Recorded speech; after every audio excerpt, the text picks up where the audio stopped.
A former financial advisor has pled guilty to stealing from clients in Michigan. We're talking about hundreds of thousands of dollars, poof, gone from people's accounts.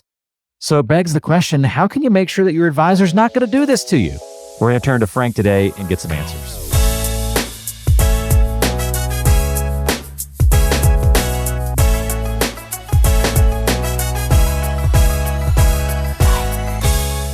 So, Frank, let me give just a little bit of background on what's happened here. This is an advisor who stole $260,000 from his clients' accounts, basically just did online transfers and transferred it into his account. Clients lost money. He's been arrested, going through the legal ramifications now. Yeah. We'll link to the article in the description of today's show here.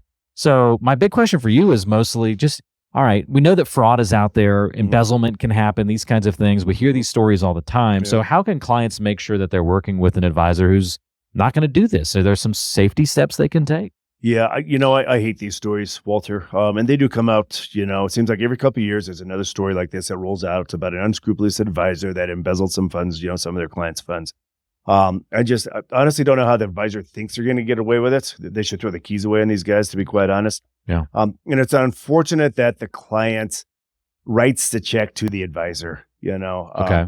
So that's like really, the first red flag is... Absolutely. Do not write the check to the advisor. Do not write the check to Frank Oliver Asset Management, right? Once it's in my hands, not that I would embezzle anything, but the check really needs to go out to Charles Schwab, Fidelity, Merrill Lynch, Wells Fargo, whatever custodian you're doing, the advisor uses to custodian those funds, right? Okay. If you write the check out to Frank Oliver, if I wasn't a good guy, there's a really good chance I'd end up in Mexico.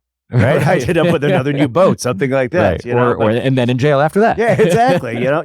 Ultimately, you're going to go to jail. I don't know how people think you can embezzle a client's money and not end up getting caught. So just make sure that you're not writing the check out to the advisor or the name on the advisor's firm, right? Yeah. Make sure you're writing the check out to the custodian, which would be a bank or a Schwab or a Fidelity or a custodian of that nature.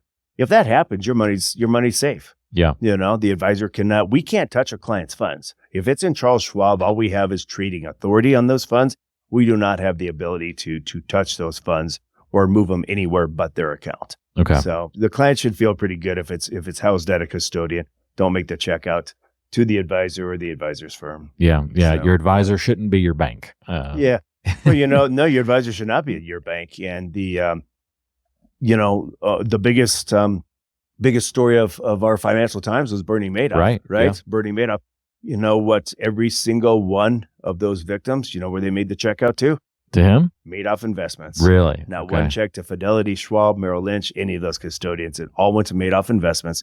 And he was his own custodian of all those funds and hid that for years and years and years. Yeah. So they literally made out the check darn near to Bernie Madoff. Yeah. And just trusted him that much. It is terrible when these kinds of things happen, but let that be a good little red flag for folks. If you're not writing that check to that bigger entity, that should be a red flag. Don't make the check out to Joe. Yeah. Yes. Very true. Yes.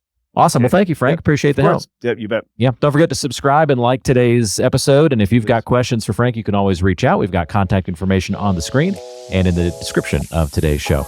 We'll talk to you next time.